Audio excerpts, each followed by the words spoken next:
إن الحمد لله نحمده ونستعينه ونستغفره ونعوذ بالله من شرور أنفسنا ومن سيئات أعمالنا من يهده الله فلا مضل له ومن يضلل فلا هادي له وأشهد أن لا إله إلا الله وحده لا شريك له وأشهد أن محمدا عبده ورسوله أما بعد فإن خير الحديث كتاب الله وخير الهدي هدي محمد صلى الله عليه وسلم وشر الأمور محدثاتها وكل محدثة بدعة وكل بدعة ضلالة وكل ضلالة في النار يا أيها الذين آمنوا اتقوا الله حق تقاته ولا تموتن إلا وأنتم مسلمون يا أيها الناس اتقوا ربكم الذي خلقكم من نفس واحدة وخلق منها زوجها وبث منهما رجالا كثيرا ونساء واتقوا الله الذي تساءلون به والأرحام إن الله كان عليكم رقيبا يا أيها الذين آمنوا اتقوا الله وقولوا قولا سديدا يصلح لكم أعمالكم ويغفر لكم ذنوبكم ومن يطع الله ورسوله فقد فاز فوزا عظيما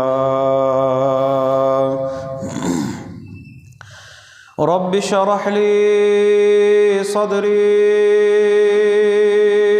ويسر لي أمري واحلل عقدة من لساني يفقهوا قولي واجعل لي وزيرا من أهلي أعوذ بالله السميع العليم من الشيطان الرجيم من همزه ونفخه ونفثه بسم الله الرحمن الرحيم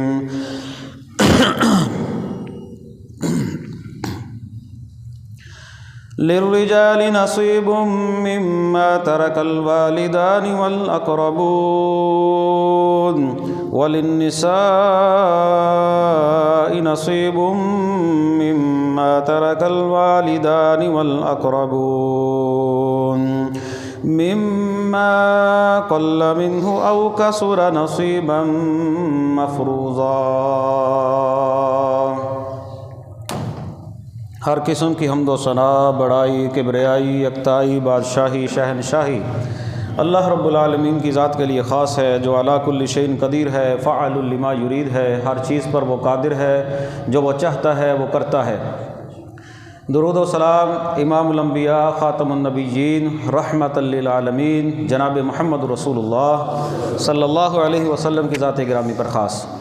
بخشش و رحمت کی دعا صحابہ اکرام، اہل بیت، تابعین نظام، اولیاء کرام، محدثین نظام اور بزرگان دین کے لیے۔ حمد و ثنا کے بعد میرے قابل احترام بزرگوں، ساتھیوں، دوستوں، میری ماں اور بہنوں، اللہ رب العالمین نے اس دنیا میں انسانوں کو آباد کرنے کے لیے ایک مرد اور ایک عورت کو جو ہے وہ ذریعہ بنایا۔ ایک مرد اور ایک عورت کے ذریعے اللہ رب العالمین نے اس دنیا کا جو ہے وہ نظام چلایا، نسل جو ہے وہ آگے چلتی رہی اور اب قیامت تک جو ہے وہ چلتی رہے گی۔ اسلام میں اللہ رب العالمین نے ان اللہ اعطا کل ذی حق حقہ، اللہ تعالیٰ نے ہر ایک کو اس کا حق جو ہے وہ دے دیا ہے، وہ مرد ہے، وہ عورت ہے، بچہ ہے، حتیٰ کہ جانوروں کے بھی حقوق، عیسائیوں کے حقوق، یہودیوں کے حقوق، ذمیوں کے حقوق، تم نے کیا کرنا ہے کیا نہیں کرنا، اللہ رب العالمین نے حقوق العباد، حقوق اللہ، ہر ایک کا حق جو ہے وہ ہمیں بتا دیا ہے، اور ہر ایک کا حق جو ہے وہ اللہ نے اس کو دے دیا ہے۔ مرد کو بھی اس کا حق دیا، اس کے اوپر جو ذمہ داریاں ہیں اس کے اوپر وہ معیشت کی ذمہ داری ڈال دی گئی، اور ساتھ میں عورت کو بھی بتا دیا گیا کہ تیری یہ ذمہ داریاں ہیں، مرد کے یہ حقوق ہیں، عورت کا یہ حق ہے۔ اللہ رب العالمین نے سارے حقوق جو ہے وہ بیان کر دیے۔ اب بعض کے اوپر بعض جگہوں پر اللہ رب العالمین نے فضیلت بھی دے دی، جس طرح اللہ تعالیٰ نے نبیوں کو بعض کے اوپر فضیلت دے دی۔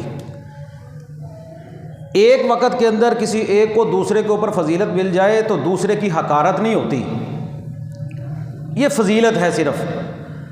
ایک موقع پر جناب رسول اللہ صلی اللہ علیہ وسلم کے سامنے لوگوں نے حضرت یونس بن متہ رضی اللہ تعالیٰ عنہ حضرت یونس کو فضیلت دی نا، تو نبی پاک نے فرمایا کہ میں حضرت یونس سے بھی افضل نہیں، مطلب یہ ہے کہ تم مجھے جو ہے وہ فضیلت نہ دو، اللہ تعالیٰ نے بڑی فضیلت دی ہے، لیکن اللہ کے نبی صلی اللہ علیہ وسلم کی عاجزی اور انکساری یہ تھی کہ آپ نے فرمایا تم میں سے کوئی مجھے حضرت یونس کے اوپر بھی جو ہے وہ فوقیت نہ دے۔ تو ایک وقت کے اندر اللہ تعالیٰ جو ہے وہ کسی کو فوقیت دے دے، اس کا مطلب یہ نہیں ہوتا کہ دوسرا بندہ جو ہے وہ حقیر ہے۔ مرد کو اللہ تعالیٰ نے حقوق دے دیے، عورتوں کو بھی اللہ تعالیٰ نے جو ہے وہ حقوق دے دیے، اور بتا دیا کہ مرد کا یہ حق ہے، عورت کا یہ حق ہے، بیٹے کا یہ حق ہے، بیٹی کا یہ حق ہے، ماں کا یہ حق ہے، باپ کا یہ حق ہے، تمہارے جو ہے وہ ددیال والے یہ حقوق ہیں، ان کے ننیال والے یہ حقوق ہیں، سسرال والوں کے یہ حقوق ہیں، بیوی کا یہ حق ہے، بیوی کو بتا دیا کہ خاوند کا یہ حق ہے، زندگی میں یہ حقوق ہیں، حتیٰ کہ مرنے کے بعد تمہارے فوت شدگان کے بھی تمہارے اوپر حقوق ہیں، ہر ایک کا حق بتا دیا۔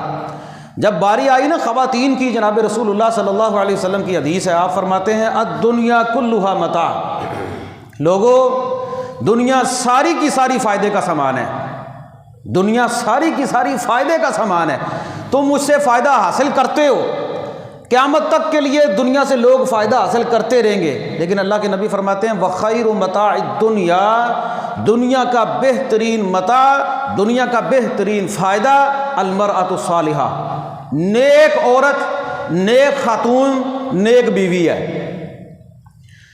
دنیا سارے کا سارا فائدے کا سامان ہے، لیکن دنیا کا بہترین سامان نیک عورت ہے، یعنی کہ عورت نیک ہو تو دنیا کا بہترین فائدہ جناب رسول اللہ صلی اللہ علیہ وسلم نے عورت کو قرار دیا ہے، اور وہ عورت اگر آپ کی بیوی بن جائے تو فرمایا بہترین فائدہ تمہارا، یعنی کہ عورتوں کو حقیر نہیں کہا گیا قرآن و سنت میں۔ دیکھیں لوگ تو اس بات کا رونا روتے جو ہے وہ روتے رہ گئے اور روتے رہیں گے کہ اسلام میں جو ہے وہ یہ ہو گیا، اسلام میں جو ہے وہ یہ ہو گیا، خواتین کے ساتھ یہ زیادتی ہوگی، خواتین کے ساتھ یہ زیادتی ہوگی۔ ہر معاملے میں خواتین کو جو ہے وہ نیچے نہیں رکھا گیا، بعض جگہوں پر فوقیت بھی دی گئی۔ اب دیکھیں نیکی کا جو معاملہ ہے، قرآن میں جب بھی آمنو کا لفظ آئے گا نا، آمنو کا، تو اس کا مطلب مذکر اور مؤنث دونوں ہوتے ہیں۔ جب بھی اللہ تعالیٰ آمنو کے ساتھ خطاب فرماتے ہیں نا مومنوں کو، اس سے مراد مومنات بھی ہوتی ہیں، لیکن اگر کسی کو شک ہو تو پھر قرآن مجید میں اللہ تعالیٰ نے نام لے کر بھی کہہ دیا ہے من عمل صالحا من ذکر او انثی، تم میں سے نیکی کا کام کوئی مذکر کرے کوئی مؤنث کرے، فلنحیینہ حیاتا طیبہ، اللہ کے ہاں نیکی میں دونوں برابر ہیں، اللہ ان کے نیک عمل کی وجہ سے ان کو بہترین جو ہے وہ زندگی دنیا کی عطا فرمائیں گے۔ اور ایک جگہ پر اللہ فرماتے ہیں فَمَن يَعْمَلْ مِنَ الصَّالِحَاتِ وَهُوَ مُؤْمِنٌ، جو بندہ ایمان کی حالت کے اندر نیکی کے کام کرے گا نا، فَلَا كُفْرَانَ لِسَعْيِهِ وَإِنَّا لَهُ لَكَاتِبُونَ، ہم اس کی محنت کی نقدری نہیں کریں گے، وہ محنت مرد نے کی ہو، وہ محنت عورت نے کی ہو، ایمان کی حالت میں کی ہو، نیکیوں کے درجات جس طرح مردوں کے بلند ہوتے ہیں اس طرح عورتوں کے بھی بلند ہوتے ہیں، اور ایک صحابی نے اللہ کے نبی صلی اللہ علیہ وسلم سے کہا نا، ہر جگہ پر اللہ تعالیٰ جو ہے وہ مردوں کو مخاطب کرتے ہیں، عورتوں کو کیوں نہیں کرتے؟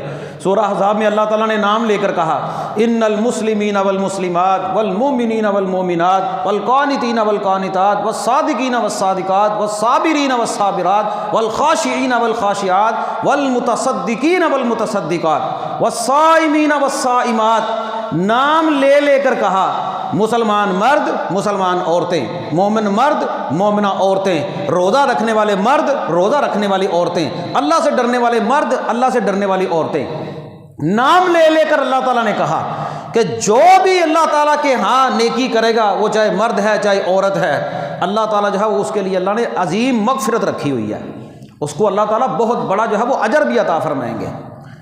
اسلام نے جو عورت کو مقام دیا، یہ نہیں کہا کہ عورت نیکی کرے گی تو آدھا اجر ملے گا، مرد اجر نیکی کرے گا تو اس کو پورا اجر ملے گا، نہیں، مرد نیکی کرے عورت نیکی کرے، اسلام نے جو ہے وہ نیکی کے معاملات کے اندر جو ہے وہ اس کو برابری دی ہے۔ اور یہ جو لوگ خواتین کے حقوق کا رونا روتے ہیں نا، آپ یقین کریں تاریخ پڑھ کر دیکھ لیں، آج بھی یہودیوں کے اندر خواتین کے ساتھ جو ہے وہ نفرت کی جاتی ہے۔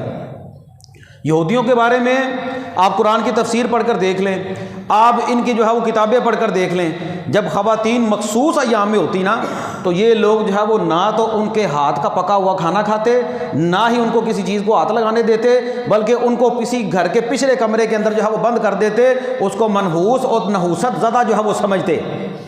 اب مخصوص ایام جو ہے وہ 7 دن 10 دن اور بعض دفعہ نفاس کے ایام ہوتے ہیں 40 دن 30 دن 40 دن، اتنے ایام تک اس خاتون کو وہ منحوس سمجھتے، پچھلے کمرے کے اندر بند کر دیتے، اس کو قریب نہ آنے دیتے۔ اتنی بڑی زیادتی جو ہے وہ خاتون کے ساتھ جو ہے وہ کی جاتی۔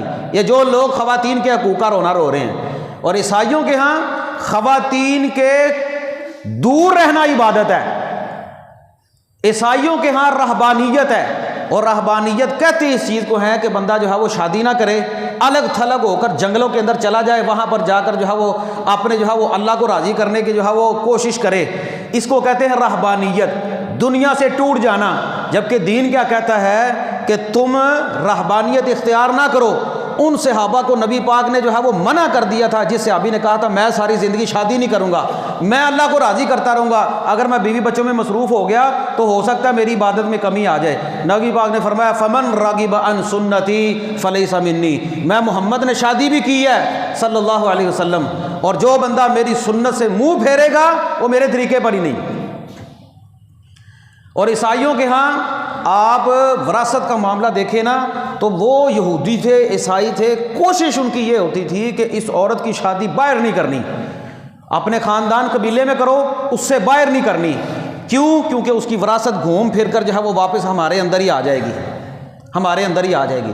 ہمارے ہاں آج کل آپ پاکستان میں دیکھ لیں، اپنے دیہاتوں میں دیکھ لیں، لوگ اپنی برادری کے باہر کیا اپنے گھر کے باہر ہی شادی نہیں کرتے، اور بعض دفعہ تو صرف اس وجہ سے شادی نہیں کرتے کہ کہیں پر جو ہے وہ اس کو وراثت نہ دینی پڑ جائے۔ آپ سندھ کا واقعہ دیکھ لیں، ہمارے مسلمانوں کی حالت، پچھلے دنوں یہ خبر مشہور نہیں ہوئی کہ ایک عورت کی کتے کے ساتھ شادی کر دی، کتے کے ساتھ، یہ انڈیا کا واقعہ آیا، اور یہ ایک سندھ کی خبر ایک اور آئی تھی کہ قرآن مجید کے ساتھ شادی کر دی۔ اب یہ کیا مذاق ہے؟ یہ صرف اور صرف وراثت نہ دینے کے بہانے تھے۔ ہندوؤں کے ہاں دیکھ لیں، چلو میں دوسری تہذیبوں کا تو نام نہیں لیتا، یہودی ہو گئے، عیسائی ہو گئے، ہندو، ہم لوگ جو ہے وہ اکٹھے رہے ہیں پاکستان انڈیا کے اندر۔ ہندوؤں کی ثقافت بڑی حد تک جو ہے وہ مسلمانوں کے اندر اب بھی پاکستانیوں میں موجود ہے، ان کے رسم و رواج جو ہے موجود ہے۔ وہ جہیز تھوڑا بہت اگر دیں گے تو دیں گے، وراثت کا نام نہیں لینے دیتے۔ ہندو وراثت کا نام نہیں لینے دیتے، وہ کہتے ہیں نہیں وراثت نہیں ملنی، جس طرح ہمارے مسلمان نہیں کہتے ہم نے جہیز دے دیا تو وراثت ختم۔ یہ بھی دیکھا دیکھی اسی کام میں شروع ہو گئے ہیں، ہندو وراثت کا نام نہیں لینے دیتے۔ اور اگر ہندوؤں میں کسی عورت کا خاوند فوت ہو جائے تو اس کو سفید کپڑے پہنا کر اس کو ساری زندگی مجبور کر دیتے ہیں کہ تو نے نہ تو بننا ہے سنورنا ہے، نہ تو نے سرخی پاؤڈر لگانا ہے، نہ ستھرا، صرف سفید کپڑے پہنے گی تو، اور اس کو ایسا چھوڑ دیتے ہیں بس ساری زندگی تو نے اسی طرح گزارنی ہے انہی کپڑوں میں، جس کو عام طور پر وہ ودوا کے لفظ بھی کہتے ہیں، یا ان کے کچھ مخصوص دن ہوتے ہیں جس میں وہ سفید کپڑے پہنوا کر رکھتے ہیں، اور دوسری شادی کا تو تصور ہی نہیں ہے، جس کو طلاق ہو جائے اس کے ساتھ وہ کیا سلوک کرتے ہیں۔ گویا کہ یہ جو بے دین طبقہ ہے، یہ جتنا شور مچاتے ہیں نا خواتین کے حقوق کا، انہوں نے عورت کے ساتھ بڑی زیادتی کی۔ اسلام میں اللہ کے نبی صلی اللہ علیہ وسلم فرماتے ہیں ان اللہ اعطا کل ذی حق حقہ، اللہ تعالیٰ نے ہر ایک کو اس کا حق جو ہے وہ دے دیا ہے۔ عورت کو بھی بتا دیا یہ حقوق ہیں اس کے، مردوں کو بھی بتا دیا گیا کہ یہ تمہارے حقوق ہیں۔ اب خاتون دیکھ لیں، اللہ رب العالمین نے ایک نسب کے حصے میں، نسب کے ساتھ ہمارے اتنے اتنے پیارے اور مقدس رشتے بنائے ہیں، ایک خاتون کے ساتھ، ایک عورت کے ساتھ۔ مثلا مثال کے طور پر ماں کا رشتہ ہے، اس ماں کے رشتے کے متعلق حدیث میں الفاظ ہیں کہ اللہ تعالیٰ نے ماں کے قدموں کے نیچے جو ہے وہ تمہاری جنت رکھ دی ہے۔ اب وہ جو ماں ہے وہ ایک عورت ہے، کہتے ہیں جی عورت کو جو ہے وہ حقوق کیا دیے ہیں؟ یہ لوگ جب ان کے ماں باپ بوڑھے ہو جاتے ہیں نا، اولڈ ہوم میں چھوڑ آتے ہیں، یہ ماں کا دن مناتے ہیں، باپ کا دن مناتے ہیں، اور جب زیادہ بوڑھے ہو جائیں تو ان کو جو ہے وہ اولڈ ہوم میں چھوڑ آتے ہیں۔ اور اب تو پیچھے جرمنی کی خبر آئی تھی، جو ماں باپ بوڑھے ہو جاتے ہیں نا، وہ کہتے ہیں جی ہم اپنے آپ سے دستبردار ہو گئے، ان کو کوئی انجیکشن لگاتے ہیں، کسی مشین میں رکھتے ہیں، یا کوئی زہر دے دیتے ہیں، وہ کہتے ہیں چلو اب تمہارا کام ختم ہوا، اپنی زندگی سے وہ تنگ آ گئے ہیں، ہم بھی تمہاری خدمت نہیں کر سکتے، آنکھوں کے سامنے ان کو جو ہے وہ اپنے ہاتھوں سے ہی مار دیتے ہیں۔ ماں کا ایک دن منا کر کہتے ہیں ماں کا حق ادا ہو گیا، باپ کا ایک دن منا کر کہتے ہیں باپ کا حق ادا ہو گیا، جبکہ اسلام کیا کہتا ہے؟ وَبِالْوَالِدَيْنِ إِحْسَانًا، والدین کے ساتھ نیکی کرنی ہے، والدین کے ساتھ اتنے سلوک کرنا ہے۔ اللہ کی عبادت کے بعد اپنے والدین کی تم نے اطاعت اور فرما برداری کرنی ہے، ان کو اوف بھی نہیں کہنا، اوف بھی نہیں کہنا۔ یعنی کہ والدین کا درجہ ایسا درجہ رکھ دیا کہ تمہارے لیے جو ہے وہ دین کا ایک حصہ بنا دیا کہ تم نے ان کے ساتھ نیکی کرنی ہے، یہ نہیں کرنا اور بلکہ ساری زندگی تم نے ان کا حق ادا کرنا ہے۔ ماں ہے، باپ ہے، اگر دونوں مل جائیں یا دونوں میں سے کوئی ایک مل جائے، قرآن کے الفاظ ہیں دونوں مل جائیں یا دونوں میں سے ایک بھی مل جائے تو تم جو ہے وہ ان کی خدمت کرو۔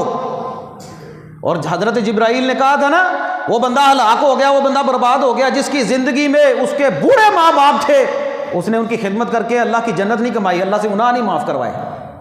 اسلام نے تو حقوق بتا دیے باقاعدہ۔ اور اللہ کے نبی صلی اللہ علیہ وسلم سے ایک آدمی نے آ کر پوچھا نا، میرے ماں باپ میں سے کس کا حق ہے میرے اوپر؟ آپ نے فرمایا ماں کا۔ پھر پوچھا کس کا ہے؟ پھر کہا پھر ماں کا۔ پھر پوچھا پھر کس کا ہے؟ آپ نے فرمایا پھر ماں کا ہے۔ 3 حقوق ماں کے بیان کیے، فرمایا پھر، کہنے لگے آپ نے فرمایا پھر تیرے باپ کا۔ کیوں جی؟ یہ جو 3 حقوق بتائے ہیں نبی پاک نے، کس کے بتائے ہیں؟ ماں کے۔ ماں عورت ہے کہ مرد ہے؟ عورت۔ اسلام میں ایسے نہیں ان کو چھوڑ دیا، بتایا بچوں کو کہ یہ تمہاری جنت ہے، ان کی خدمت کر لو، اور جتنی خدمت کرو گے تم اللہ کے اتنے زیادہ قریب ہو جاؤ گے، تمہیں اللہ تعالیٰ جو ہے وہ جنت میں جگہ عطا فرمائے گا۔ حضرت اویس کرنی کیوں مشہور ہو گئے تھے؟ کیوں مشہور تھے؟ ماں کی خدمت کی وجہ سے۔ ماں کی خدمت کی وجہ سے نہیں جا سکے حج پر۔ حضرت عمر رضی اللہ تعالیٰ عنہ کے دور میں جب آئے، نبی پاک نے فرمایا جب آئے نا تب ان سے دعا کروانا۔ وجہ کیا تھی؟ ماں کی خدمت تھی، مستجاب الدعوات بن گئے۔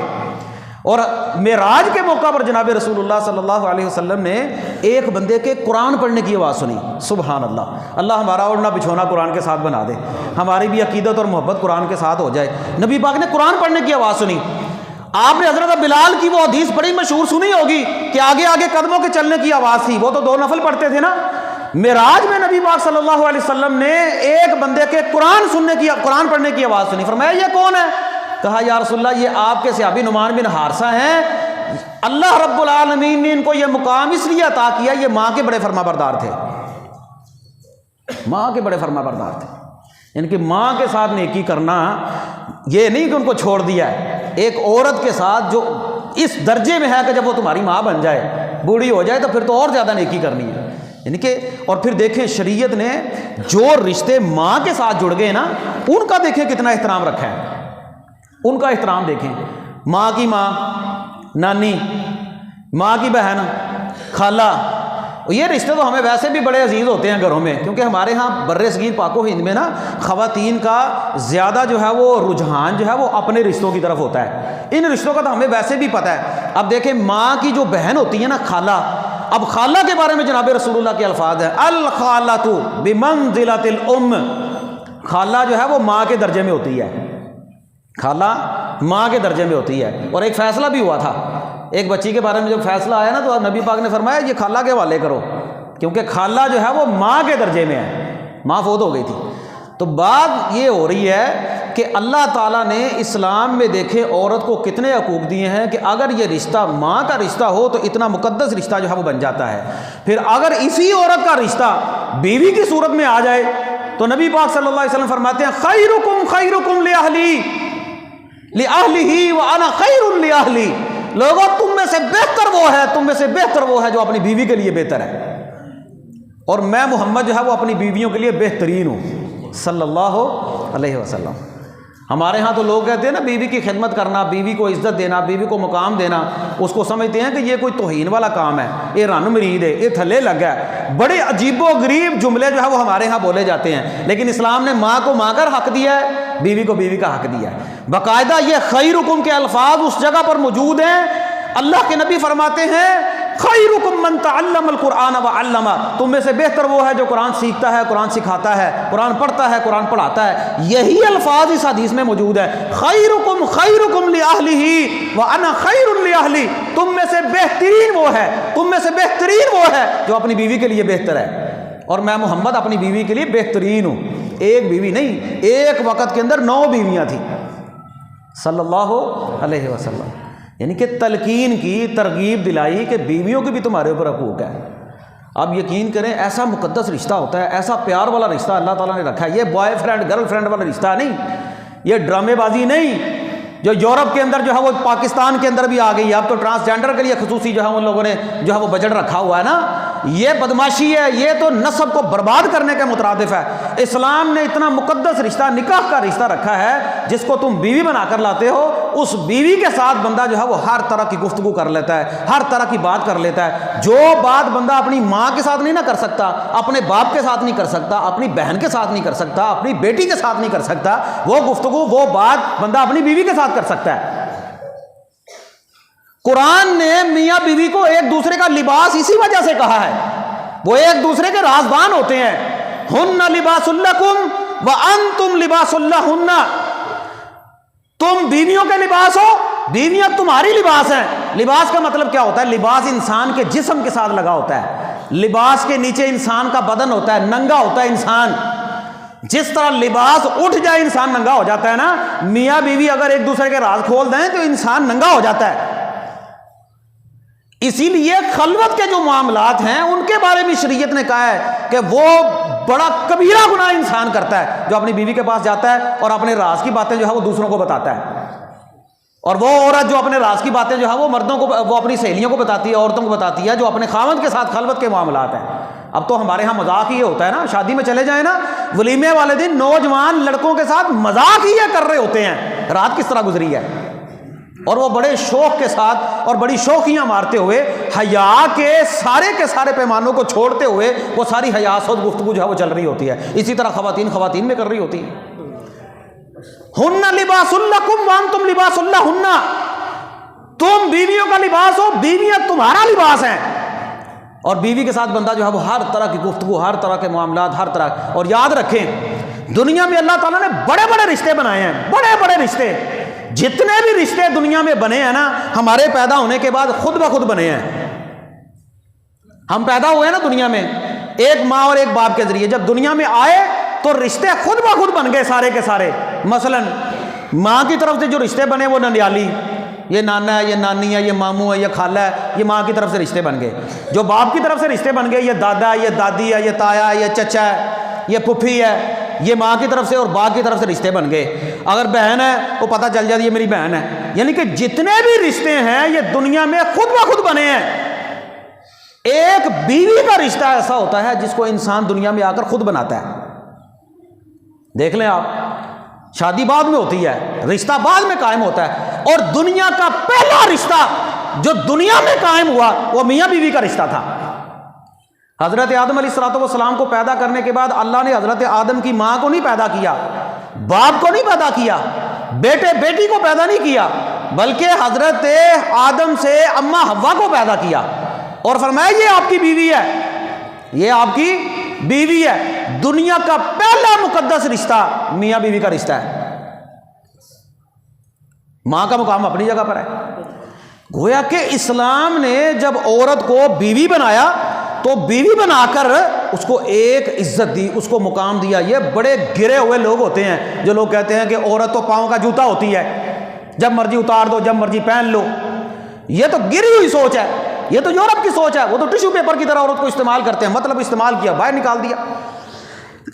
صرف یہی نہیں، عورت کو گھر کی ملکہ بنایا کہ تو شہزادی ہے، تو اسلام کے اوپر عمل کر، تو گھر کی چار دیواری کے اندر رہ، تو میرے نسب کا دھیان رکھ، تو میرے بیوی، تو میرے بچوں کا دھیان رکھ، تو میرے گھر کا خیال کر، تیرے ذریعہ معاش کی ذمہ داری میرے اوپر ہے۔ یورپ کی طرح نہیں، یورپ نے کہا عورت بچے بھی پیدا کرے اور بچوں کے ساتھ ساتھ جو ہے وہ بچے اپنے جو ہے وہ ہاتھ میں پکڑ کر بسوں کے پیچھے جو ہے وہ لٹکی ہو، نوکریوں کے لیے جو ہے جا رہی ہو، پیسے کمانے کے لیے جا رہی ہو۔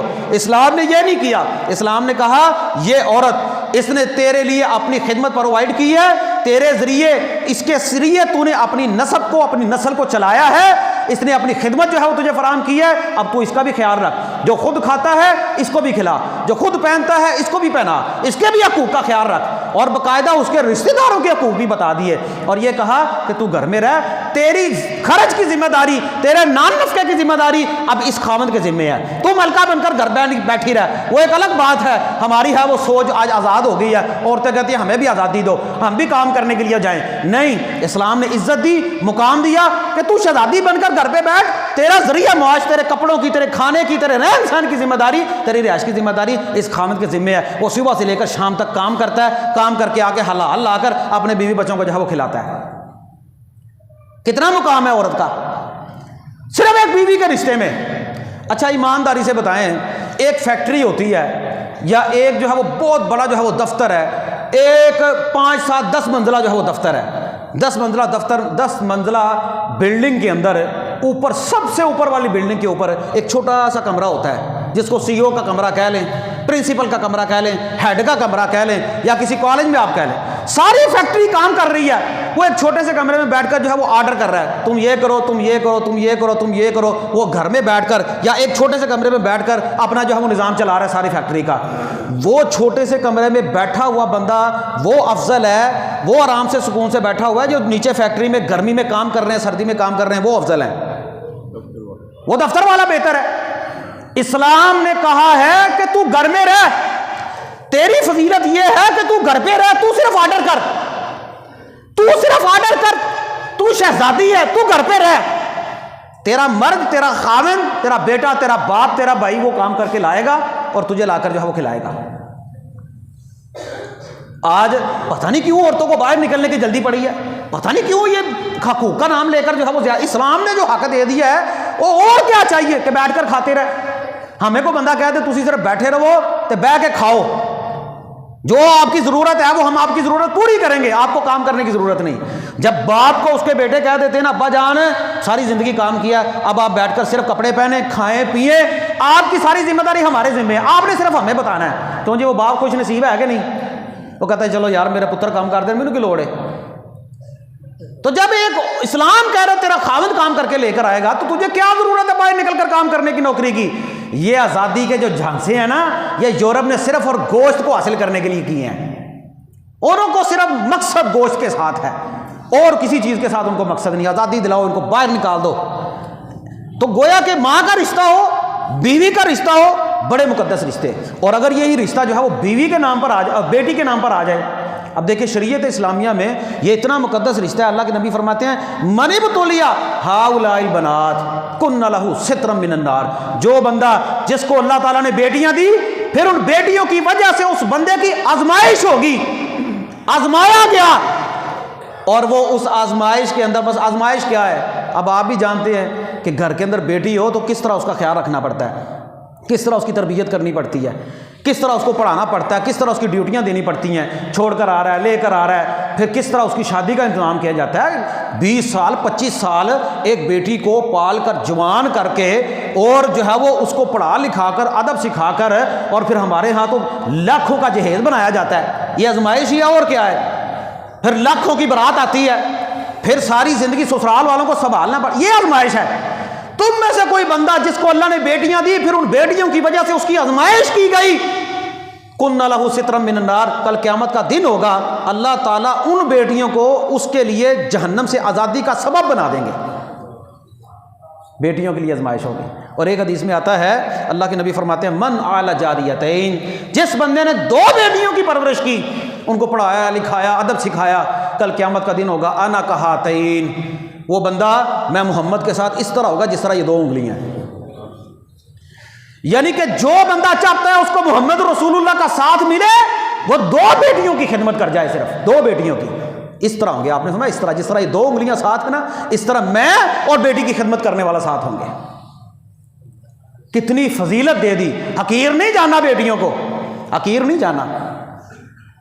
وہ بیٹی تھی نا، وہ بیٹی تو پھر بیٹی ہوتی ہے نا، وہ بیٹی تھی نا محمد رسول اللہ صلی اللہ علیہ وسلم کی، حضرت فاطمہ، جب آتی تو آپ اٹھ جاتے، آپ آگے بڑھ کر بوسہ بھی لیتے ہیں، وہی بیٹی ہے۔ کتنا پیار اور کتنی شفقت، کتنی محبت، بتا دیا نا اسلام کو، بتا دیا اپنے شاگردوں کو، بتا دیا مومنوں کو کہ بیٹی کا یہ مقام اور یہ عزت ہے، ان کو بوجھ نہ جاننا، ان کو بوجھ نہ جاننا۔ وہ بیٹی تھی نا حضرت رقیہ، کہ جب جنگ بدر کے اندر بیمار ہوگی، ادھر بدر کی جنگ تھی، چھوٹے بڑے کسی کے پاس اسلحہ ہے کسی کے پاس اسلحہ نہیں، سارے جانے کے لیے تیار ہیں، مرد بھی تیار ہیں، عورتیں بھی تیار ہیں، بچے بھی تیار ہیں، بوڑھے بھی تیار ہیں، سارے جانے کے لیے تیار ہیں۔ ادھر بیٹی رقیہ بیمار ہے، نبی پاک نے فرمایا عثمان میری بیٹی رقیہ کی خدمت کرو، تم ایسے ہی ہو جیسے بدر کے اندر شامل ہو، ایسے ہی ہو جیسے بدر کے اندر شامل ہو۔ وہ بیٹی تھی نا، تو بیٹی بیٹی ہوتی ہے، بیٹی کا پیار، بیٹی کا یہ نہیں کہ جس طرح جاہلیت کا دور تھا، جاہلیت کے دور کے اللہ کے نبی نے فرمایا میں جاہلیت کے سارے کاموں کو اپنے قدموں کے نیچے رکھتا ہوں، ختم کرتا ہوں ان چیزوں کو۔ جاہلیت کا ہی دور تھا نا جب بیٹیوں کو زندہ درگور کیا جاتا تھا۔ وَإِذَا بُشِّرَ أَحَدُهُم بِالْأُنثَىٰ ظَلَّ وَجْهُهُ مُسْوَدًّا وَهُوَ كَظِيمٌ، قرآن کہتا ہے کہ جب کسی کو بیٹی کی خوشخبری دی جاتی نا، اس کا چہرہ سیاہ ہو جاتا۔ اور کئی بدبخت ایسے ہیں، اور کئی بے غیرت قسم کے لوگ ایسے ہیں جو آج بھی بیٹیاں پیدا کرنے کی وجہ سے خواتین کو طلاق دے دیتے ہیں۔ یہ کئی ایک واقعات آپ کے سامنے ہیں۔ وہ بیٹا ہے یا بیٹی ہے، اس میں عورت کا کیا قصور ہے؟ اس کی سمجھ آج تک نہیں مجھے آئی۔ عورت تو صرف آپ کو ایک خدمت پرووائڈ کرتی ہے، آپ نے جو بیج ڈالا ہے، جو دانہ ڈالا ہے، وہ آپ کے سامنے آ گیا ہے، یہ آپ کی قسمت کا ہے، اس میں عورت کا کوئی عمل دخل نہیں ہے۔ تجھے تو اس کا شکریہ ادا کرنا چاہیے۔ بیٹیاں پیدا ہو گئی ہیں جی، بیٹیاں پیدا ہو گئی ہیں، طلاق دے دیتے ہیں، مارتے ہیں، اور کئی تو بیٹیوں کی پھینک دیتے ہیں، کچھ چھوڑ دیتے ہیں، وہ والدین بیچارے روتے رہتے ہیں۔ اسی لیے کہتے ہیں نا، اور دین کو ترجیح دو، دین کو، اس کو پتا ہو کہ میرے ہاں اگر بیٹی پیدا ہوئی ہے تو بیٹی کا یہ مقام ہے، اس میں بیوی کا کوئی قصور نہیں ہے، نہیں کہ بیٹی پیدا ہوگی اس کو چھوڑ دو۔ جاہلیت میں کیا ہوتا، بیٹی پیدا ہوتی چہرہ سیاہ ہو جاتا۔ قرآن کہتا ہے یتوارا من القوم من سوء ما بشر به، جو اس کو خوشخبری ملتی نا قوم سے چھپتا پھرتا قوم سے کہ یار یہ کیا کام ہو گیا۔ ان کے بھی دماغوں کے اندر ایک کیڑا لوگوں نے ڈالا ہوا تھا کہ بیٹی پیدا ہوگی، اس کی خدمت کرنی پڑے گی، اس کو پڑھانا پڑے گا، اس کی حفاظت کرنی پڑے گی، پھر کل کو وراثت بھی دینی پڑے گی، پھر ایک دماد بن کر آئے گا، تمہارا مال بھی لے جائے گا، یہ ہے وہ ہے، وہ ساری باتیں دماغ میں تھی۔ وہ کہتے ہیں اتنی ساری پریشانیوں سے بچنے کے لیے یہ ہے کہ تم اس بیٹی کو ہی زندہ دفنا دو، اور وہ ایسا کام کرتے۔ قرآن کہتا ہے بِأَيِّ ذَنبٍ قُتِلَتْ، کہ قرآن کہتا ہے اللہ تعالیٰ پوچھیں گے کہ بِأَيِّ ذَنبٍ قُتِلَتْ، وہ جو قتل کی گئی بیٹی ہے وہ پوچھے گی کہ مجھے کیوں قتل کیا گیا تھا، میرا قصور کیا تھا۔ آج بھی آپ چلے جائیں مکے کے اندر، اللہ آپ سب کو مکے کے اندر لے جائے، اربوں ڈالر کی جگہ موجود ہے، کروڑوں ڈالر کی جگہ موجود ہے مکہ کے ارد گرد، لیکن وہ جگہ ابھی بھی موجود ہے جہاں پر مشرکین مکہ جو ہے وہ بیٹیوں کو زندہ درگور کرتے تھے۔ انہوں نے وہاں پر بلڈنگ نہیں بنائی، آثار قدیمہ اب بھی موجود ہے، آپ بھی حرم کے باہر جا کر دیکھ لیں، وہاں پر ایک جگہ جو ہے وہ 4 دیواری انہوں نے کی ہوئی ہے، اور وہاں پر لکھا ہوا ہے یہ وہ جگہ ہے جہاں پر مشرکین مکہ بیت اللہ کے باہر آ کر بیٹیوں کو زندہ درگور کر دیتے تھے۔ کرتے کہاں پر تھے؟ بیت اللہ کے باہر۔ آج عورت اٹھ کر کہتی ہے کہ اسلام نے عورت کو دیا کیا ہے؟ یہ دماغ خراب کیا یورپ نے تیرا، اسلام نے تجھے بڑا کچھ دیا ہے، اسلام نے تو تجھے عزت دی ہے، اسلام نے تو تجھے مقام دیا، وہ مقام دیا کہ تو سوچ بھی نہیں سکتی۔ بہن کا رشتہ دیکھ لیں کتنا مقدس رشتہ ہے، بھائی ساری زندگی خدمت کرتا رہتا ہے، باپ بھی خدمت کرتا رہتا ہے، بھائی بھی کبھی چھوڑ کر آ رہا ہے کبھی لے کر آ رہا ہے، بڑا مقدس رشتہ۔ وہ نبی پاک کی صرف دودھ پیتی بہن آئی تھی شیما، نبی پاک نے اپنی چادر بچھا دی تھی، بہن کی یہ خدمت ہے۔ پھر ننیال کے رشتے بتا دیے، ددیال کے رشتے بتا دیے، اسلام نے تو مقام بتا دیا، اسلام نے تو مرتبہ واضح کر دیا کہ یہ تمہاری جو ہے وہ عزت ہے، وہ ماں کا رشتہ ہے، وہ بیوی کا رشتہ ہے، وہ بیٹی کا رشتہ ہے، وہ بہن کا رشتہ ہے، یہ تمہارے ننیال کے رشتہ دار ہیں، یہ تمہاری سسرال کے رشتہ دار ہیں۔ اب دیکھیں جو ساس بنتی ہے اس کو ماں کہتے ہیں کہ نہیں ہم، حالانکہ وہ ماں نہیں ہوتی، احتراماً ماں کہہ دیا جاتا ہے اس کو، یہ سسرال کے رشتے ہیں۔ پھر دین نے بیوی کے ساتھ جو جڑنے والے رشتے ہیں ان کی بڑی عزت رکھ دی، کس کی وجہ سے؟ ایک عورت کی وجہ سے۔ فرمایا تم میں سے سب سے زیادہ عزت والا وہ ہے جس کے نکاح میں کسی کی بیٹی یا کسی کی بہن ہو، کسی کی بیٹی یعنی کہ سسر کی عزت کرنی ہے، اور یعنی کہ سالہ جو ہمارے ہاں گالی کے طور پر استعمال ہوتا ہے۔ جو تمہاری بیوی بنتی ہے، بیوی کا جو بھائی ہے وہ تمہارے لیے سب سے زیادہ عزت والا ہے، اور جو تمہاری بیوی بنتی ہے، جو اس کا باپ ہے، وہ تمہارے لیے سب سے زیادہ معزز ہونا چاہیے۔ جاہلیت کو تو اسلام نے ویسے ہی ختم کر دیا ہے۔ پھر شرم و حیا کے لیے آپ دیکھ لیں، اسلام نے عورت کی شرم و حیا کے لیے ایسے مقدس رشتے رکھے، یہ سارے کے سارے معاملات رکھے، اور مردوں کو بھی بتا دیا کہ تم نے ایسے نہیں ہے فرینڈلی والے کام کرنے، یہ سارے کے سارے کام کرنے، تم کیا کرو، اپنی نظروں کو جھکانے کے لیے، حیا پیدا کرنے کے لیے تم نکاح کرو، تم نکاح کرو۔ اب خاتون ہے نا، اس کی ساری زندگی جو ہے وہ حفاظت کرتے ہیں بیٹی کی، بھائی بھی کر رہا ہے حفاظت، باپ بھی کر رہا ہے حفاظت، اور پھر جو ہے وہ کبھی کوئی چاچا تایا کو لینے جا رہا ہے، کوئی چھوڑنے جا رہا ہے، اور جو ہے وہ بیٹا بھائی، یہ سارے مقدس رشتے۔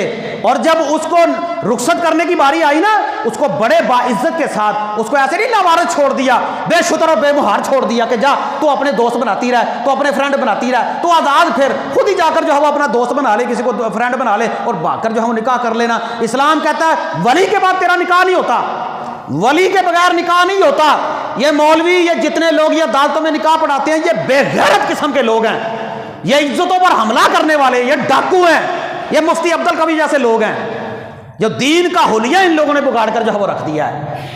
اسلام کہتا ہے کہ ایسے نہیں بیوی گھر سے جو ہے وہ بیٹی گھر سے نکل جائے، بھاگ کر جو ہے وہ نکاح کر لے، نکاح ہو جائے گا۔ کہا تیرا ولی، تیرا باپ، تیرا بھائی موجود ہے، اس کی اجازت کے بغیر تیرا نکاح نہیں ہوگا۔ بے شتر بے مہار نہیں چھوڑا، بڑے باعزت طریقے کے ساتھ رشتہ دیکھا، لڑکا دیکھا، بڑے باعزت طریقے کے ساتھ مہمانوں کو بلایا، بڑے باعزت طریقے کے ساتھ تیار کر کے بیٹی کو سارے اپنے چچا تایا رشتہ دار عزیز بھائی مل کر جو ہے وہ بیٹی کو جو ہے وہ رخصت کر دیتے ہیں بڑی عزت کے ساتھ۔ یہ عزت کس نے دی ہے؟ یہ اسلام نے تجھے عزت دی ہے، یہ ساری عزت اسلام نے دی ہے، یہ نہیں۔ اب دیکھیں یورپ کا حال کیا ہو گیا، وہ خود ہی لڑکیاں جو ہے وہ دوست بنا لیتی ہیں، خود ہی ان کے ساتھ جو ہے وہ بھاگ کر شادی کر لیتی ہیں، خود ہی ان کو چھوڑ دیتی ہیں، وہ جتنے مرضی دوست بناتی پھرتی ہیں۔ وہ اسلام کہتا ہے کہ تم نے دوست بھی نہیں بنانا خفیہ، یہ اسلام نے، وہ دیکھیں نا عزت، اسلام نے یہ نہیں کہ تمہارے مسلمان کی بیٹی ہے، اسلام نے تو کہا کہ اگر کسی کافر کی بیٹی بھی آ گئی ہے نا، اس کا بھی تم نے احترام کرنا ہے۔ لونڈی بعد میں بنے گی، جب مال غنیمت تقسیم ہوگا لونڈی بعد میں بنے گی۔ وہ بیٹی آئی تھی حاتم طائی کی بیٹی، مسلمانوں کے ہتھے چڑھ گئی، جب پتہ چلا نا حاتم طائی کی بیٹی ہے، وہ مسلمان، وہ نبی پاک صلی اللہ علیہ وسلم کے صحابہ، وہ شاگرد۔ اسلام کہتا ہے ایک نظر پڑ جائے نا تو معاف ہے، دوسری نظر معاف نہیں۔ ایسی شرم و حیا محمد رسول اللہ کے صحابہ میں کہ جب اس عورت کو پتہ چلا نا حاتم طائی کی بیٹی ہے، اس کو آزاد کر دیا۔ اس کا بھائی کہنے لگا آئی تو ہے، یہ بتا عزت بھی بچا کر آئی ہے کہ نہیں آئی؟ اور جنگوں میں جو عورتوں کے ساتھ ہوتا ہے آپ کو بھی پتا ہے۔ وہ حاتم طائی کی بیٹی کہنے لگی اتنی حفاظت میں نے تیرے گھر کے اندر بھی نہیں دیکھی جتنی حفاظت محمد رسول اللہ کے صحابہ کی نظروں میں نے دیکھی ہے۔ وہ بیٹی حاتم طائی کی بیٹی مسلمانوں کے ہاتھیں جب چڑھ گئی، یہ عزت، یہ مقام، یہ کس نے دیا ہے؟ یہ اسلام نے دیا ہے، یہ مقام دیا اسلام نے۔ اور یہ نہیں کہ ایسے کو منہ اٹھا کر جس طرح مرضی مرد پر عورت کرتے، بات عورت مرد، کہا عورتوں کے معاملات کے اندر کبیرہ گناہ ہے کسی عورت کے اوپر تہمت لگانا۔ ان الذین یرمون المحصنات الغافلات المؤمنات لعنوا فی الدنیا والآخرہ، جو کوئی بندہ غافلہ مومنہ عورتوں کے اوپر، ایسے ہی نیک عورتوں کے اوپر تہمت لگا دے، اللہ تعالیٰ دنیا اور آخرت میں اس بندے کو ملعون قرار دیا ہے، اس کے اوپر لعنت کی گئی ہے، ملعون ہے وہ شخص، اللہ کی لعنت ہے اس کے اوپر، دنیا میں بھی آخرت میں بھی۔ عورت کی عزت اور مقام کا اس کو پتہ ہی نہیں، ایسے منہ اٹھا کر الزام لگا دیا۔ بلکہ سورہ نور میں تو اللہ تعالیٰ نے فرمایا والذین یرمون المحصنات ثم لم یاتوا باربعۃ شہداء، جو بندے مومنہ پاک دامنہ عورتوں کے اوپر تہمت لگاتے ہیں پھر وہ 4 گواہ پیش نہیں کرتے، 4 گواہ نہیں لے کر آتے، اس کی گواہی دیں گے، حتیٰ کہ خاوند اپنی بیوی کے ساتھ کسی مرد کے ساتھ بھی دیکھ لے نا، اپنی آنکھوں کے ساتھ دیکھ لے، اسلام کہتا ہے 4 گواہ لاؤ، 4 گواہ پیش کرو، اس کے بغیر تم اسے سزا بھی نہیں دے سکتے۔ کیوں؟ کیونکہ بندہ کو الزام بھی تو لگا سکتا ہے نا، 4 گواہ پیش کرے۔ اگر 4 گواہ نہیں، دل مانتا رکھے، نہیں دل مانتا چھوڑ دے، لیکن 4 گواہ پیش کرنے پڑیں گے۔ ثم لم یاتوا باربعۃ شہداء، 4 گواہ نہیں نا پیش کرتا، تہمت لگا دیتا ہے۔ فرمایا فجلدوہم 80 جلدہ، اس کو 80 کوڑے مارو، 80 کوڑے۔ ولا تقبلوا لهم شہادۃ ابدا، اس کی گواہی رہتی دنیا جب تک اس کی زندگی ہے کبھی اس کی گواہی نہیں قبول ہوگی۔ یہ کسی معاملے میں گواہی نہیں دے سکتا، یہ جھوٹا بندہ ہے۔ اتنی عزت دی ہے اسلام نے عورت کو، اتنا مقام دیا اسلام نے عورت کو، اور کہا کرنا فی بیوتکن ولا تبرجن تبرج الجاہلیہ، اپنے گھروں میں ٹھہری رہو، زینت اختیار کر کے تیار ہو کر باہر بند سمر کرنا پھرتی رہو، مردوں کو اپنی طرف متوجہ نہ کرو۔ جب گھروں میں ٹھہرایا نا، جو عورت گھر میں ٹھہری ہو، شریعت کہتی ہے اگر کوئی بندہ تمہارے گھر کے اندر آئے، دستک دو 3 مرتبہ، 1 مرتبہ دستک دی نہیں کوئی آیا، دوسری مرتبہ دستک دی نہیں کوئی آیا، تیسری مرتبہ دستک دی نہیں کوئی آیا، واپس پلٹ جاؤ۔ تو ساڈے اسی واپس ادو تک نہیں آتا جدو بندہ باہر نہ آئے، دروازہ لا دیو، باہر نہیں آیا دستک پہ چھوڑ دو، اور پھر ہمارا کوئی ٹائم بھی نہیں ہوتا جانے کا، اپنے حساب سے جاتے ہیں، اپنے حساب سے، اگلے کے حساب سے نہیں جاتے، اپنے حساب سے جاتے ہیں۔ ایک بندہ نماز پڑھنے کے بعد آرام کر رہا ہے، قرآن تو کہتا ہے 3 وقت ایسے ہیں ان میں تو جانا ہی نہیں تم نے، ہم تو اپنی مرضی کے ساتھ جاتے ہیں۔ اگر بھائی کوئی بندہ گھر سے باہر نہیں آیا تو واپس پلٹ آؤ۔ اسی طرح موبائل فون ہے، 3 کالیں کی ہیں نہیں، کسی نے اٹھائی، بند کر دو۔ اگر کوئی بندہ اس کے باوجود تمہارے گھر میں جھانکے، آنکھ کے ساتھ جھانکتا ہو اور گھر والے اس کی آنکھ پھوڑ دیں، شریعت کہتی ہے اس کے اوپر کوئی دیت نہیں۔ 1 آنکھ کی دیت ہے، 1 آنکھ کی بڑی دیت ہے شریعت میں، لیکن اگر کوئی بندہ سوراخ میں جھانک کر دیکھ رہا ہو، اس کی آنکھ پھوڑ دو، اس کے اوپر کوئی دیت نہیں۔ یہ مقام ہے گھر والی خواتین کا، عزت ہے، مقام ہے۔ اللہ اکبر، اللہ اکبر۔ وہ غیرت تھی نا، وہ حیا تھی، خواتین میں بھی تھی، مردوں میں بھی تھی۔ اور جتنی عورت با پردہ ہوتی ہے، اس سے پتہ چلتا ہے یہ خاوند بڑی غیرت والا ہے، یہ بھائی بڑی غیرت والا ہے، یہ باپ بڑی غیرت والا ہے، یہ بڑا با حیا گھرانہ ہے۔ اور جتنی عورت جو ہے وہ بن سمر کر باہر نکلتی ہے، سمجھو مرد بھی بغیرت ہے، خاوند بھی بغیرت ہے، بیٹی بھی بغیرت ہے، باپ بھی بغیرت ہے، اور پرلے درجے کا بغیرت ہے۔ حضرت مریم کے اوپر جب الزام لگانا تو لوگوں نے کہا تھا یا اخت ہارون ما کان ابوک امرأ سوء وما کانت امک بغیہ، اے مریم تیرا باپ تو ایسا نہیں تھا، تیری ماں تو ایسی نہیں تھی۔ ماں باپ پر بات گئی نا۔ گھر کے اندر سے عورت جو ہے وہ بند سنور کر جو ہے وہ باہر نکل رہی ہے، وہ ایک الگ بات ہے، لیکن ایک عورت بڑی عزت کے ساتھ، حیا کے ساتھ گھر میں ٹھہری ہوئی ہے، گھر میں ٹھہری ہوئی ہے، پھر کوئی بندہ جو ہے وہ آنکھ سے دیکھتا ہے، اس کی آنکھ پھوڑ دو۔ نبی پاک صلی اللہ علیہ وسلم کے صحابہ حضرت عمر کہتے ہیں یا رسول اللہ ابھی پردے کا حکم نازل نہیں ہوا، آپ کے پاس ہر اچھا برا بندہ آتا ہے، باہر سے بھی لوگ آتے ہیں، کافر بھی آتے ہیں، ہر کوئی بندہ آتا ہے، آپ اپنی بیویوں سے کہ پردہ کریں۔ یہ اچھی بات نہیں، شریعت میں بھی حکم نہیں تھا۔ اللہ کو یہ بات اتنی پسند آئی، اسلام نے حکم ہی اتار دیا کہ اپنی بیویوں سے، اپنی بیٹیوں سے کہو کہ پردہ کریں۔ نبی پاک صلی اللہ علیہ وسلم معراج میں گئے نا جب جنت میں، تو آپ نے جنت میں ایک محل دیکھا۔ جب محل دیکھا نا تو محل میں آپ نے دیکھا کہ بڑا خوبصورت محل ہے، اور اللہ کے نبی فرماتے ہیں میرا جی چاہا۔ پوچھا کس کا محل ہے؟ کہا عمر کا رضی اللہ تعالیٰ عنہ۔ حضرت عمر سے آ کر بات کی، کہا عمر میرا جی چاہا میں محل کو اندر جا کر دیکھوں، لیکن مجھے تیری غیرت یاد آ گئی، مجھے تیری غیرت یاد آ گئی کہ عمر ان کی غیرت یہ ہے کہ ان کے گھر کی خواتین باہر نہیں پھرتی۔ میں نے پھر بات کی آپ کو، بات دوسری طرف نہ چلی جائے، یہ با حیا باپ کی علامت ہے، با غیرت بھائی کی علامت ہے، اور با حیا بیٹے کی علامت ہوتی ہے۔ آپ کے گھر کی خواتین کا لباس بتاتا ہے کہ آپ کے اندر کتنی غیرت ہے، بڑی با حیا۔ اسلام نے یہ مقام اور عزت، وہ دیکھیں نا، جتنی قیمتی چیز ہوتی ہے اس کو اتنا ہی لپیٹ کر رکھا جاتا ہے، جتنی قیمتی چیز ہوتی ہے اس کو اتنا ہی لپیٹ کر رکھا جاتا ہے۔ ہمارے ہاں کوئی نئی گاڑی لے کپڑا ڈالتے کہ نہیں ڈالتے اس پر؟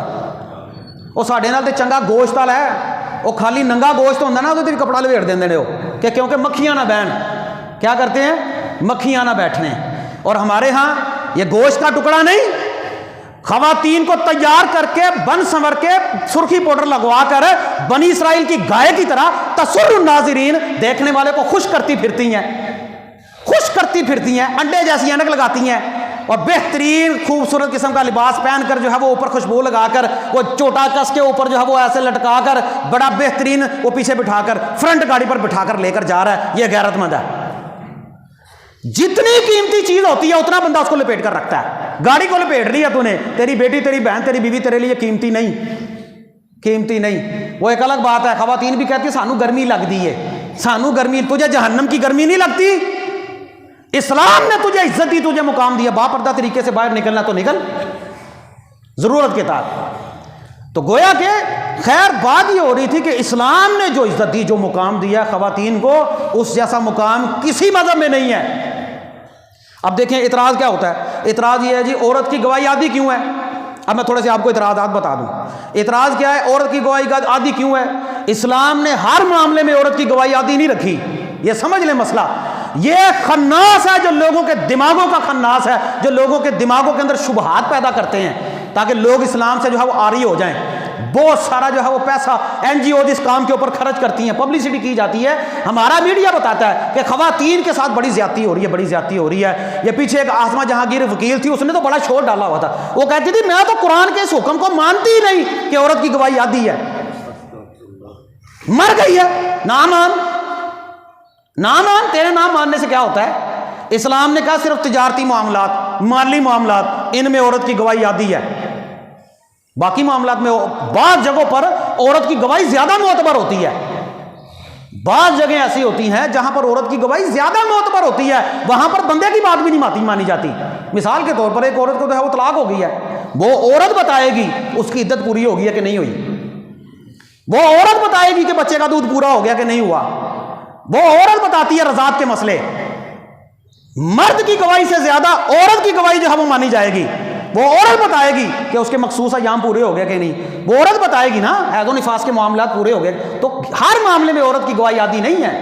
اسلام نے صرف تجارتی اور مالی معاملات میں کہا ہے کہ اس کے اندر وہ چیزیں نہیں جو مرد کو اللہ تعالیٰ نے عطا کی ہیں، جو مرد وہ، خیر ہمارے ہاں تو اب لیڈر ہی عورت بن گئی ہے نا، اب تو ہمارے ہاں حکمران ہی عورتیں بن رہی ہیں نا، ہمارا تو معاملہ ہی اور ہو گیا، اور ایسا دفاع کہ محمد رسول اللہ کی حدیث پیچھے، اپنے لیڈر کا دفاع پہلے۔ انا للہ و انا الیہ راجعون۔ لن یفلح قوم ولوا امرهم امرأۃ، جناب رسول اللہ کے الفاظ ہیں، وہ قوم کبھی فلاح نہیں پا سکتی، کامیاب نہیں ہو سکتی جس قوم کی لیڈر کوئی عورت ہو، حکمران کوئی عورت ہو۔ اسلام نے جہاں پر مقام دیا وہاں پر رکھو، اور جتنا جہاں پر کم کیا وہاں تو تھوڑی سی بات مان لو۔ جی عورت کی گواہی ہر معاملے میں عادی نہیں ہے۔ اسلام نے کہا عورتوں کے حقوق ادا کرو، عورتوں کو پڑھاؤ لکھاؤ، بیٹیوں کی، میں نے آپ کو سامنے پہلے ساری باتیں بیان کر دی ہیں، لیکن جہاں پر اسلام نے پابندی لگائی ہے وہاں پر اس کو جو ہے وہ مان لو۔ اچھا ایک مسئلہ بڑا بیان کرتی، وراثت کے معاملے میں عورتوں کو جو ہے وہ آدھی وراثت دی گئی ہے، مرد کو پوری دی گئی ہے۔ قرآن کہتا ہے نا یوصیکم اللہ فی اولادکم للذکر مثل حظ الانثیین، مرد کو 2 حصے، عورت کو 1 حصہ، یعنی کہ جتنا مرد کو دینا ہے اس سے آدھا عورت کو دینا ہے۔ یہ ہر جگہ پر نہیں ہوتا کلیہ، یہ کلیہ ہر جگہ پر نہیں۔ اچھا ایک بندہ اپنی زندگی میں بیٹے کو کچھ دیتا ہے نا، اسلام کہتا ہے بیٹی کو بھی اتنا ہی دے، یہ نہیں کہ بیٹے کو 2 اور بیٹی کو 1 ہے۔ ایک بندہ زندگی میں کہتا ہے سارے پیسے لے لو، بیٹوں کو اگر 2 روپے دیتا ہے تو بیٹی کو بھی 2 روپے دینے پڑیں گے زندگی میں، جو نہیں دیتا وہ گناہ گار ہے۔ حضرت نعمان بن بشیر نے کہتے ہیں میرے والد نے اس طرح کوئی تحفہ دیا مجھے، نبی پاک سے مسئلہ پوچھا، میں دوسری اولاد کو دیا، دوسری اولاد کو بھی دے۔ جو باپ کی وراثت ہوتی ہے نا، باپ کے مرنے کے بعد ہوتی ہے، جو ماں کی وراثت ہے ماں کے مرنے کے بعد ہے، اگر زندگی میں کوئی دے گا تو برابر دینا پڑے گا۔ زندگی میں وراثت نہیں ہوتی، زندگی میں تو تحفہ ہوتا ہے، برابر ہو گیا۔ اچھا اسلام کہتا ہے ایک بندہ ہے وہ فوت ہو گیا، اس کی 1 بیٹی ہے، صرف 1 بیٹی ہے، اسلام کہتا ہے آدھی وراثت اس کو دے دو، آدھی وراثت اس بیٹی کو دے دو، باقی بھائیوں کو دے دو، بہنوں کو دے دو۔ کتنے پیسے مل گئے؟ عورت ہے نا زیادتی کہ عورت کو آدھا ملتا ہے، عورت کو کم ملتا ہے، عورت کو کم نہیں ملتا۔ ہم نے قرآن ہی نہیں پڑھا، قرآن کہتا ہے وَإِن كَانَتْ وَاحِدَةً فَلَهَا النِّصْفُ، اگر اکیلی بیٹی ہے نا اس کو آدھی جائیداد دے دو۔ اچھا ایک بندہ جو ہے وہ فوت ہو گیا، اس کے ماں باپ ہیں، قرآن کہتا ہے وَلِأَبَوَيْهِ لِكُلِّ وَاحِدٍ مِّنْهُمَا السُّدُسُ، ماں اور باپ دونوں کے لیے چھٹا حصہ ہے، برابر برابر. ماں اور باپ کے لیے کتنا حصہ ہے؟ برابر برابر حصہ ہے. یہ نہیں کہ باپ کو زیادہ دے دو ماں کو تھوڑا دے دو. ماں عورت ہے کہ نہیں ہے نا، برابر برابر ہے. خیر یہ بڑی زیادہ، ایک بندہ فوت ہو جاتا ہے، اس کی اولاد ہی کوئی نہیں ہے، کلالہ ہے، نہ بیٹا ہے نہ بیٹی ہے، نہ ماں ہے نہ باپ ہے، کوئی شے ہی نہیں اس کے آگے پیچھے، کوئی شے ہی نہیں ہے اس کے آگے پیچھے. قرآن کہتا ہے ان امرؤ ہلک لیس لہ ولد ولہ اخت فلہا نصف ما ترک. اگر کوئی بندہ کلالہ ہے، اس کی صرف ایک بہن ہے، ایک بہن، تو بہن کو آدھا دے دو، ساری وراثت میں سے آدھا اس کی بہن کو دے دو. کیوں جی؟ عورت کے ساتھ زیادتی ہو رہی ہے، یہ اچھی زیادتی ہے. اسلام نے چھوڑا نہیں عورت کو، جب شادی کی تو کہا خاوند کی جائیداد میں سے بھی اس کو حصہ ملے گا. بیٹا فوت ہو گیا، بیٹی فوت ہو گیا، اس کی وراثت میں سے بھی اس کو حصہ ملتا ہے جو اس کا ذاتی مال ہے. تو اسلام نے اگر باپ کی جائیداد میں سے آدھا دیا ہے نا، تو دوسری جگہوں میں سے، بہت ساری جگہوں میں سے اور حصہ دلوایا اس کو. اور اگر یہ نہ ہوتا تو پھر مرد کہتا میرے اوپر ساری ذمہ داری ہے، مجھے کیا دیا اسلام نے؟ تو اسلام نے کسی کے ساتھ کوئی زیادتی نہیں کی. اچھا ایک اعتراض یہ ہے کہ عورت کو طلاق کا اختیار کیوں نہیں دیا، مرد کو طلاق کا اختیار ہے. یہ اعتراض کرتی ہیں عورتیں. بھائی مرد کو اللہ تعالیٰ نے جو طلاق کا اختیار دیا ہے نا، اگر عورت کا گزارا نہیں ہوتا تو عورت کو خلع کا بھی تو اختیار دیا ہے. تیرا گزارا نہیں ہوتا تو خلع کا دعویٰ دائر کر دے، تو کہ میں نے اس مرد کے ساتھ نہیں رہنا، کام ختم. تو یہ بھی طلاق دیا، کام ختم ہو گیا، کام ختم. یہ نہیں کہ بے شتر و بے مہار چھوڑ دیا، تیرے اوپر جتنی مرضی زیادتی کر رہا ہے، ظلم کر رہا ہے، تو چھوڑ دے. نہیں، تیرا گزارا ہو رہا تو خلا لے لے، تو کہ میں نہیں رہنا چاہتی، قاضی کے ساتھ، قاضی کے سامنے فیصلہ رکھا اپنا. تو یہ بھی ایک جو ہے وہ ایسا اعتراض ہے جو بنتا ہی نہیں اسلام کے اوپر، بس بنایا جاتا ہے، بنایا جاتا ہے، بنتا نہیں. ایک اعتراض یہ کرتی ہیں خواتین، ہمارے ہاں مسلمانوں کی خواتین ہی، لیکن اب دماغوں میں یہ بات ڈالی جا رہی ہے، ڈالی جا رہی. اعتراض کیا ہے؟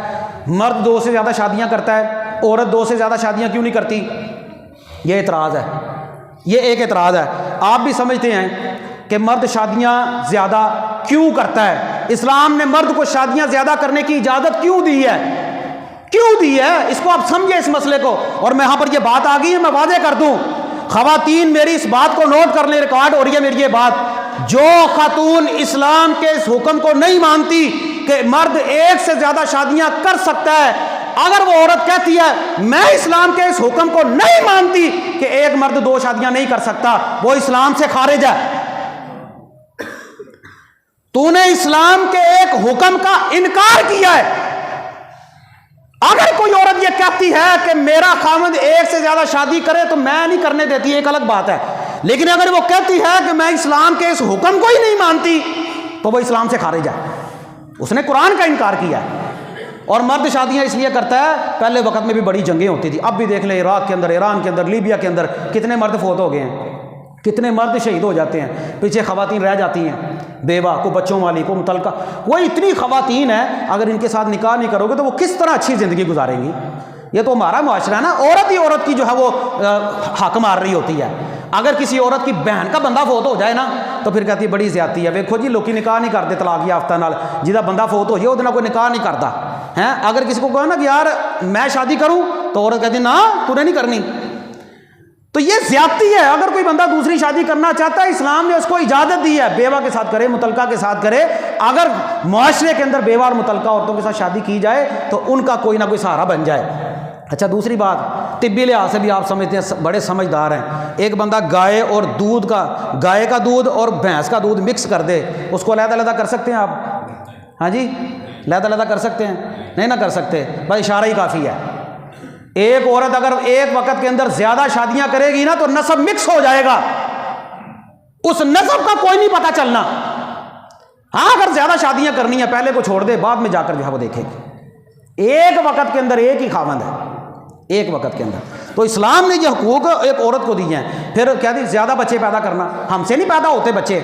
یہ بھی ایک بڑی بیماری ہے جو دماغوں میں ڈال دی گئی ہے. ہم سے نہیں زیادہ بچے پیدا ہوتے، بچے 2 ہی اچھے. وہ جڑے 2 میں مر جاندے نے روندے نے بہ کے جمن والے میں. اب تو 2 بچے پیدا ہو جائیں نا، خواتین وہ نظام ہی ختم کر دیتی ہیں، بچے پیدا ہونے والا پیدا ہی نہ ہو، کام ہی ختم کر دو. اور اللہ کی بندی، تجھے اگر تیرا یہ خاوند طلاق دے دے تو آگے کیا کرے گی جا کر؟ تیرا تو نظام ہی ختم ہو گیا.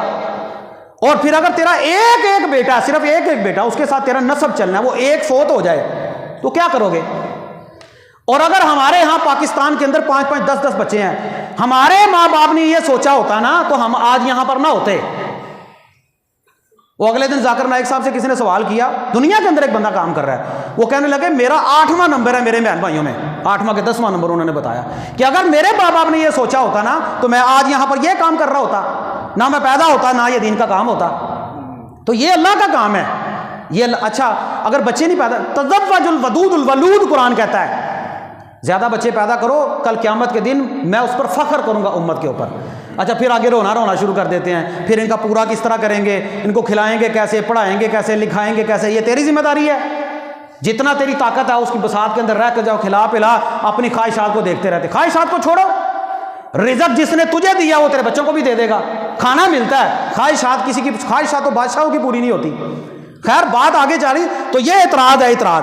پھر آگے کہتے ہیں ہم سے نہیں خاوند کی عزت ہوتی، ہم سے نہیں خاوند کی خدمت ہوتی، یہ کام ہم سے بھاری ہے۔ یہ میں بات کیوں بیان کر رہا ہوں، یہ آپ کے پاکستان میں اور دنیا میں 8 مارچ والے دن عالمی دن منایا جائے گا خواتین کا۔ آپ کے پاکستان میں پچھلے سال خواتین نکلی، این جی او نکالتے ہیں، کراچی میں بڑی خواتین جو ہے وہ نکلی۔ اتنی خواتین ہمارے گھروں سے نکالی کس طرح ان لوگوں نے، وہ بغاوت کرتی ہیں، لال لال کپڑے پہنے ہوتے ہیں، لال لال رنگ لگایا ہوتا ہے اور لال لال کے نعرے لگا لی ہوتی ہیں کہ ہمیں آزادی دو، باپ سے آزادی دو، بھائی سے آزادی دو، بیٹے سے آزادی دو، خاوند سے آزادی دو، اپنا کھانا خود گرم کر لو، اپنے کپڑے خود استری کر لو، مجھ سے نہیں ہوتا، میں نہیں تمہارے گھر میں رہ سکتی، میں نہیں تمہاری خواہشات پوری کر سکتی۔ گویا کہ وہ عورت کو ایک باندی کی طرح جو ہے وہ بنا کر ثابت کرتے ہیں، دیکھو عورت کے ساتھ کتنی زیادتی ہوگی، عورت صرف بچے پالتی رہتی ہے، عورت صرف کپڑے بناتی رہتی ہے، عورت جو ہے وہ اپنے خاوند کی خدمت کرتی رہے۔ یہ دماغوں کے اندر کیڑا ڈالا جاتا ہے۔ اسلام نے کہا تو نے اگر شادی کی ہے تو تیرے بندے کا، تیرے خاوند کا تیرے اوپر کوئی حق ہے، اتنا حق ہے کہ اللہ کے نبی نے فرمایا اگر سجدہ جائز ہوتا تو میں بیوی کو حکم دیتا وہ اپنے خاوند کو سجدہ کرے۔ اور ایک حدیث میں الفاظ ہے اگر کسی بندے کو پیپ نکلا ہے نا، پیپ زخم سے، وہ عورت اس پیپ کو چاٹ لے پھر بھی اپنے خاوند کا حق نہیں ادا کر سکتی، اتنا حق دیا ہے۔ اگر خاوند تیری خدمت کے اندر لگا ہوا ہے تو تو بھی کر۔ میں خدمت نہیں کر سکتی، کیا رسول اللہ کی بیٹی بیوی نہیں تھی کسی کی؟ رسول اللہ کی بیٹی فاطمہ بیوی نہیں تھی کسی کی؟ حضرت فاطمہ کہتی ہیں پانی اٹھا کر، مشکیں اٹھا کر، چکی چلا کر تھک جاتی، نشان پڑ گئے کندھوں پر، اللہ کے نبی کے پاس گئی، اپنے باپ کے پاس، اپنے والد گرامی کے پاس گئی، محمد رسول اللہ کے پاس، یا رسول اللہ مجھے بھی کوئی خاوند دے، وہ مجھے بھی کوئی خادم دے دیں، خادم دیں۔ اللہ کے نبی نے فرمایا نہیں، خادم نہیں، جو تیرے پاس ہے نا اپنے خاوند کی عزت کر، اپنے خاوند کا جو ہے وہ کام کر، اور رات کو سوتے ہوئے سبحان اللہ الحمدللہ اللہ اکبر پڑھ لیا کر، اللہ تیرے ویسے ہی جو ہے وہ تکلیفیں دور کر دے گا۔ یہ نہیں کہا کہ بیٹی تو تھک جاتی ہے میں علی سے پوچھ لیتا ہوں، یہ نہیں کہا، بلکہ بیٹی کو بھی کہا کہ خدمت کر اپنے خاوند کی۔ کیا محمد رسول اللہ کی بیٹی سے بڑھ کر کوئی عورت ہو سکتی ہے؟ یہ نکل ہی پڑے بار بچوں کی پرورش نہیں ہوتی۔ میں نے پہلے بتایا عورت اسلام نے تو ملکہ بنایا، اسلام نے تو تجھے مقام دیا، شہزادی بنایا، اور یہ جو نوکری کے جھانسے دیتے ہیں نا، جو عورت گھر سے نکلتی ہے، جو عورت جو ہے وہ نیم برہنہ لباس پہنتی ہے، ان کی مرضی کی وردی اور ان کی مرضی کا یونیفارم پہنتی ہے، اور جن مرضی کے مطابق جو ہے وہ تیار ہو کر بن سنور کر جا کر جو ہے وہ ریسپشن پر بیٹھتی ہے، کام کرتی ہے۔ اب تو کوئی دفتر ہی نہیں چلتا نا عورت کے پاس، سب سے پہلے انہوں نے عورت بٹھائی ہوتی ہے، وہ تیار ہو کر بن سنور کر جو ہے وہ گڈ مارننگ اور گڈ نائٹ اور السلام علیکم وعلیکم السلام میٹھا میٹھا بولتی ہے، گاہک زیادہ آئیں گے، لوگ زیادہ آئیں گے، پیسے زیادہ بنیں گے، تیار ہو کر بیٹھتی ہے نا۔ یاد رکھو یہ فرینڈ لسٹ اور یہ دوست بنانا اور یہ گفتگو کرنا، بغیر پردے کے گھر سے باہر نکلنا، یہ ویلنٹائن ڈے آپ کے قریب سے نکلا ہے، جائے اٹھائیے انٹرنیٹ، ڈان نیوز کی خبر اب بھی چیک کر لیں، ویلنٹائن ڈے نے کیا گل کھلائے ہیں۔ آپ کا انٹرنیٹ بھرا پڑا ہے، جن لڑکیوں نے دوست بنائے، فرینڈز بنائے، ان کو کس طرح ٹشو پیپر کی طرح مردوں نے استعمال کیا، مسل کر پھینک دیا، اور بعد میں پیدا ہونے والے جو بچے ہیں اکثر نے ضائع کر دیے، اور جو بعد میں پیدا ہوئے وہ ایڈی سینٹر کے اندر پل رہے ہیں۔ اور جب گھر سے ماں باپ نے تجھے عزت کے ساتھ رخصت کیا تو جب بیٹا پیدا ہوتا ہے بڑے عزت کے ساتھ، احترام کے ساتھ، اور لاؤ مٹھائیاں لاؤ، اور لاؤ عزت کے ساتھ، بڑے مقام اور مرتبے کے ساتھ، پیار اور محبت کے ساتھ کہتے ہیں مٹھائیاں لاؤ، کوئی عقیقہ کر رہا ہے، کوئی مٹھائی بانٹ رہا ہے، اتنا پیار اور اتنی محبت، یہ ساری چیزیں اسلام نے جو ہمیں دی ہیں۔ شیطان تو انسان کو ننگا کرنے پر تلا ہوا ہے، شیطان نے تو حضرت آدم اور اماں حوا کے کپڑے اتروا دیے تھے، شیطان تو چاہتا ہے کہ تم ننگا ہو کر پھرے۔ یہ جتنے بھی جھانسے ہیں نا نوکری کے، یاد رکھیں بھیڑیے کبھی بھی بکریوں کے رکھوالے نہیں ہو سکتے۔ یہ بھیڑیے ان کو صرف تمہارے جسم کے ساتھ غرض ہے، ان کو تمہارے حقوق کے ساتھ کوئی غرض نہیں۔ اگر ان کو حقوق کے ساتھ غرض ہو نا، ان کو فلسطین کی خواتین نظر نہیں آتی، اور خواتین نہیں ہیں فلسطین میں، اور کشمیر میں فلسطین میں عورتیں نہیں ہیں، یہ لیبیا میں یا عراق میں یا یمن میں یہ جتنی جنگیں لی ہیں وہاں پر عورتیں نہیں ہیں۔ ان کو صرف حقوق نظر آتے ہیں، یہ چاہتے ہیں اسلامی معاشرے کے خد و خال کو برباد کر دیں، تباہ کر دیں، تاکہ کوئی بندہ جو ہے وہ ان کا نسب ہی باقی نہ رہے۔ یہ بغاوت ہے۔ اللہ تعالیٰ سے دعا ہے اللہ تعالیٰ ہمیں صحیح معنوں میں اسلام کے مطابق جو ہے وہ عمل کرنے کی توفیق عطا فرمائے، ان کے جانسے میں نہ آئے۔ خواتین کو ان کے حقوق دینے بھی چاہیے، بتلانے بھی چاہیے، اور آگاہی بھی دینی چاہیے کہ جو مقام اسلام نے تمہیں دیا نا وہ دنیا میں کسی نے تم نے نہیں دینا۔ اللہ تعالیٰ سے دعا ہے اللہ ہمیں قرآن و سنت کے مطابق زندگی گزارنے کی توفیق عطا فرمائے۔ وقت زیادہ ہو جاتا ہے، باتیں تو بڑی کرنی ہوتی ہیں۔ اللہ تعالیٰ سے دعا ہے اللہ ہمیں جب تک زندہ رکھے اسلام پر، اور جب ہماری موت آئے تو ایمان کی حالت میں محسن نصیب فرما۔ اقول قولی ھذا استغفر اللہ۔